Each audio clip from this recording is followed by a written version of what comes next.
My name is Darren Crivelli. I'm the Austintown Township zoning inspector. Yeah, I've been working with the land bank and Deb and Roger for about the last 12 years, maybe more. And obviously they merged into becoming a land bank, which is a newer form of government at the local level.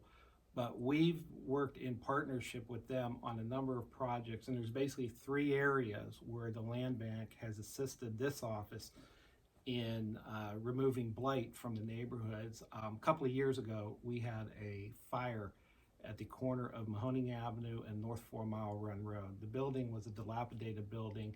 However, it didn't qualify, it didn't meet the criteria for demolition, and ends up in the fall of 2 years ago.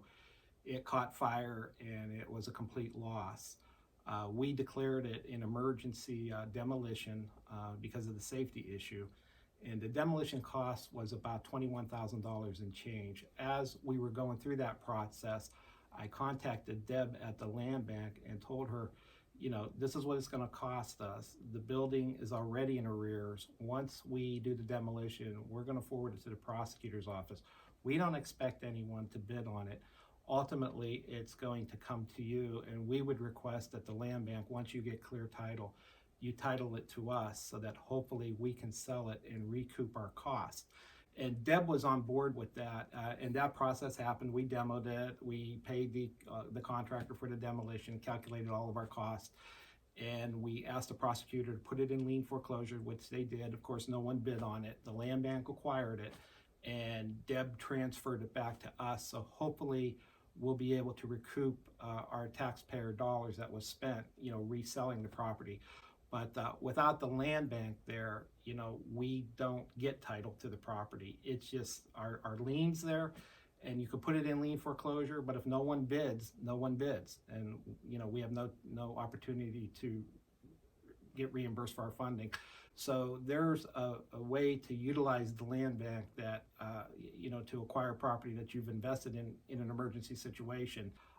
When I came back to Austintown, that was in the height of the market meltdown, and obviously vacant homes was a problem. And when a home is vacant and it's in arrears, you have no responsible party. So the township has to declare these homes a nuisance for anything for grass cutting, junk and debris removal to demolition.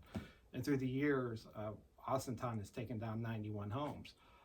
But when you're in that situation, once again, it's a cost to the taxpayers. And we've worked with the land bank in forwarding properties to the prosecutor for lien foreclosure. No one bids on them. They're titled to the land bank, and then the land bank can go in and rehab or demo. And as an example, on Forest Hill Drive, we had three properties that were a problem, and they were all in arrears, and eventually the land bank acquired those through lien foreclosure, and they used demolition money or grant money for demolition, and they took the three houses down, removing blight. And then what they tried to do is then get that vacant lot, which they landscape, they'll put a fence, they'll do some rock garden type landscaping, get that into an abutting property owner's possession. And on the one lot on Forest Hill, that happened, and now there's a swimming pool there, a young family utilizing the lot.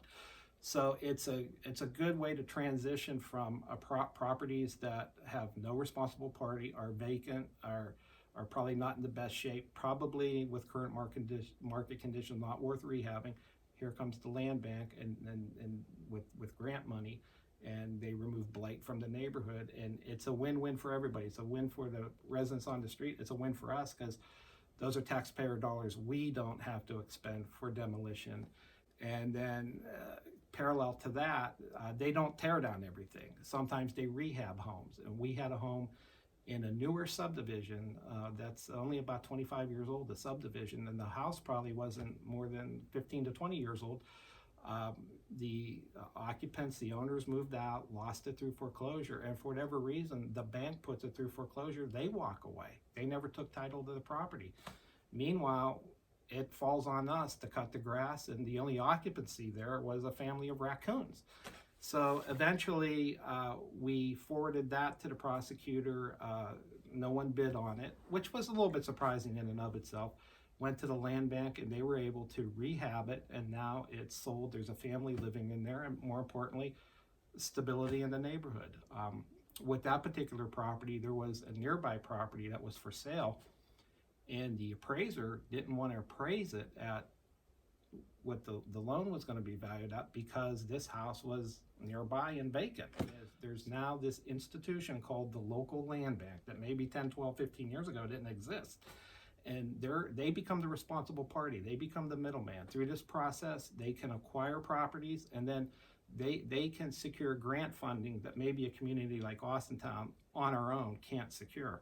And then they can distribute that money as they did with the AG Moving Ohio Forward grant, or they control the grant and they come in like they did on Forest Hill and they just take down the homes themselves. And we're really out of the loop, but we're appreciative of the fact that now we've got green space, and hopefully a budding property owner will take possession of that land. So they've been really great to work with. Roger and Deb have been there since the beginning, and they're very responsive to the needs of this office. And it's been a very good partnership with Mahoning County Land Bank and Austintown Township.